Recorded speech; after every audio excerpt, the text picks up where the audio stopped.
Hello, everybody. Welcome back to the Tin Man Score channel. I'm your host, Jeffrey Tin Man Taylor, and today I'm kicking off my new Mr. Haunted Marathon for you guys. And the first video I'll be reacting to is his very first video he uploaded to his channel called One Creepy Graveyard Horror Story. So without further ado, I'm going to turn the lights off, move the camera up here for you guys, and let's get this reaction on the road in the bag, shall we?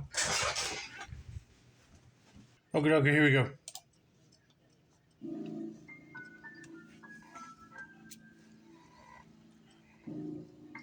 This haunted tale I'm about to tell you took place not long ago when I was attempting to get home by my midnight curfew. I wanted to hang out just a little longer with my friends, then I would go home. I figured if I took a shortcut through our local cemetery, it would knock off at least 15 minutes of my travel time. That would make sense. You got a cemetery that's like around the corner and you can cut right through to get to your street quicker. You might as well go ahead and do that, but you got to be careful and not running into tall headstones like these. But let's just see what happens to him, shall we? Landing me home well before my mother's wharf. The night was dark and eerie. I remember sliding through a small slip in a huge Gothic iron fence. Once inside, I was able to find the dirt road that cut straight down the center of this ancient place of rest.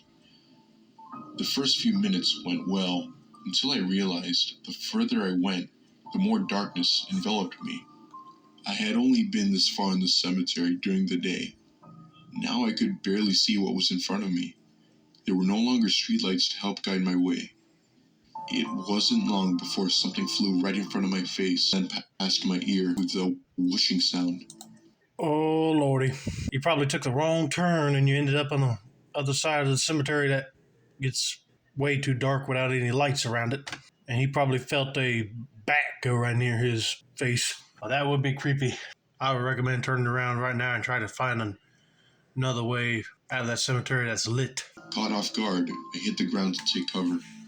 When I finally looked up, my eyes had adjusted a bit. I was able to see just enough to make out the silhouettes of huge bats flying and diving ahead of me. My hands and knees started sinking below me. I looked down, and I was horrified to discover I had landed directly on top of a freshly dug grave. Quickly, I freed my hands from the quick sand-like grasp of the sinking dirt, rolling over onto the grass. I decided to just stay down for another minute, watching the road ahead for those bats. Oh man, that would be nightmare fuel at its finest. He should have been paying attention to where he landed down on the ground. Because if it was a fresh grave, yeah, you will go right down to where the casket's at. If I experienced something like that, I'd be tormented for life. My watch showed 5 till midnight, 5 minutes to curfew. I was definitely regretting this so-called shortcut. As a child, I had heard many stories of strange sightings in the cemetery, and considering this is one of the oldest grave sites in the southeast, I'm not surprised. But time was ticking toward being grounded for a week, or my phone being taken away. So I took a deep breath. I got up and sprinted for the dirt road. This time, I stayed low to the ground to avoid bats, and used the light from the moon to help guide my way.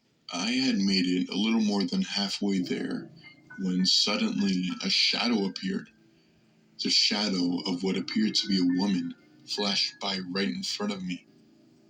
I came to a sudden halt. Half frozen, I glanced in the direction she went, but saw nothing. It can't be, I said to myself. Then, what happened next haunts me to this very day. Alex. The ghost spoke my name from right behind me. My heart literally jumped out of my chest.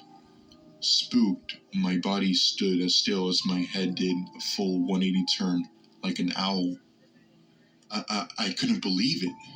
Right in front of me was not just a shadow, it appeared to be a ghost or some type of spirit. The ghost was suspended in the air, long dress flowing with her white eyes glowing pierced right through me. I was too scared to move and afraid to run. Once my body responded to my fear, I darted down the rest of the dirt lane with the speed of a cheetah.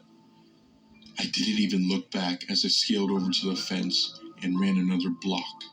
This guy ain't the only one. I'd be spooked too if I was in a cemetery and then I saw apparition of a woman or a man and they called out my name. I'd be like, how in the world do you know my name? I didn't say it to you. But then if they have glowing yellow eyes like he's describing, I'd be like, nope, time to get out of here. You don't know if it's a friendly spirit or something evil. Landing me home at exactly 12:01. My hand was shaking out of control as I attempted to insert the house key into the door lock. Still refusing to turn around, I was finally able to unlock the door. As soon as I got it open, I ran inside and slammed it behind me. I went to the front window, and to my relief, there was no ghost inside. But before I could breathe a sigh of relief, I heard my name, Alex.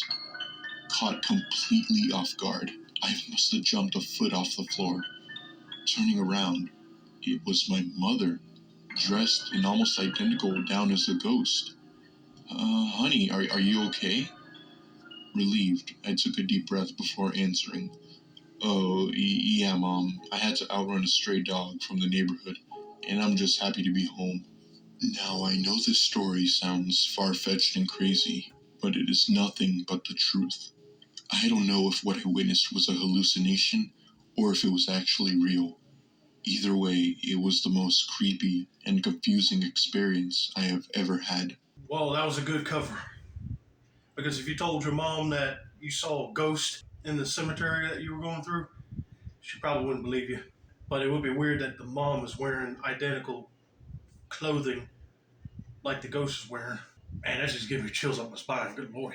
I'm just glad that he got home and that ghost did not even follow where he lived at. But anyway, I hope you guys enjoyed this video. Don't forget to like, subscribe, turn on post notifications for more Mr. Haunted content like this. This has been another successful installment of Tin Man Score Channel. I'm your host, Jeffrey Tin Man Taylor, and that's a wrap, and that's day on.